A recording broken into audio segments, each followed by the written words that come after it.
Pria ini menyedihkan, pacarnya yang sudah lama dipacarinya, tiba-tiba mewarisi kastil seluas 600 hektar. Dia pikir dia akan memiliki 300 tahun lebih sedikit untuk hidup dan hidup seperti bangsawan. Sebaliknya, dia menjadi pekerja kasar, menebang pohon dan menyiangi setiap hari. Bukan hanya sebagai tukang kebun, dia juga seorang tukang listrik dan pembersih saluran air. Tapi Ian menikmatinya. Suatu hari ketika hujan turun, Daphne menyadari bahwa atap rumah pertaniannya bocor. Daphne memanggil teman baiknya, Francis, untuk memeriksa atapnya. Tapi sebelum dia bisa tiba, Ian harus menyingkirkan rumput liar di sekitar rumah pertanian. Dia mengendarai alat pencabut rumput melewati rumput liar, dan rumput pun berangsur-angsur merapikannya. Dan ujung-ujung sudutnya harus diganti dengan mesin manual. Ian juga harus membersihkan anak tangga. Dia juga menemukan pagar yang dibuang. Beberapa jam berlalu, Ian akhirnya berhasil membersihkan tempat terbuka itu. Sementara itu, Francis tiba. Dia adalah mantan penjaga kastil, jadi dia tahu tempat itu dengan sangat baik. Dengan bantuan Francis, mereka segera menemukan penyebab kebocoran di rumah pertanian.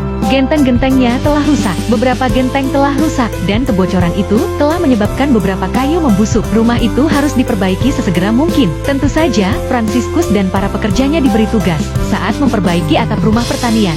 Francis juga menemukan lubang-lubang di atap menara merpati di seberang jalan. Saat musim pernikahan berakhir, Daphne akhirnya memiliki waktu untuk bergabung dengan Ian dalam perbaikan. Mereka mulai membagi tugas. Daphne mengemudikan alat pencabut rumput di halaman. Ian membawa gergaji mesin dan menebang semua semak-semak di taman.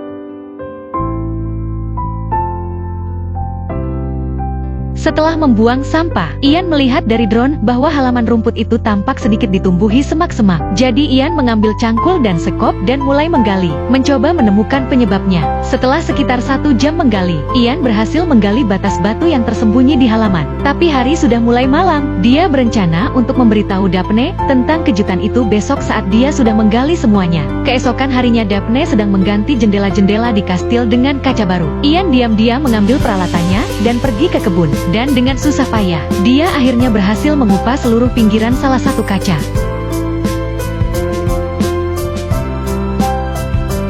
Pada saat yang sama, Daphne mendapatkan sebuah gambar dari Francis. Gambar itu menunjukkan kastil seperti pada tahun 1600-an. Itu tampak seperti sebuah istana. Jadi mereka memutuskan untuk merestorasi taman-tamannya. Dinding rumah pertanian ditutupi dengan tanaman merambat. Itu menghancurkan dinding. Tugas hari ini adalah menghilangkannya. Akar tanaman merambat ini tertanam dalam di dinding. Ini akan menjadi sedikit merepotkan, tapi mereka punya banyak waktu. Setelah rumah pertanian dibersihkan, mereka menemukan perahu dan mendayung di parit. Ini adalah perasaan yang sangat romantis. Tapi dinding parit sebenarnya ditutupi dengan tanaman merambat. Saat matahari terbenam, pekerjaan hari itu akhirnya selesai. Ian merasa sedikit lapar. Let's order some pizza.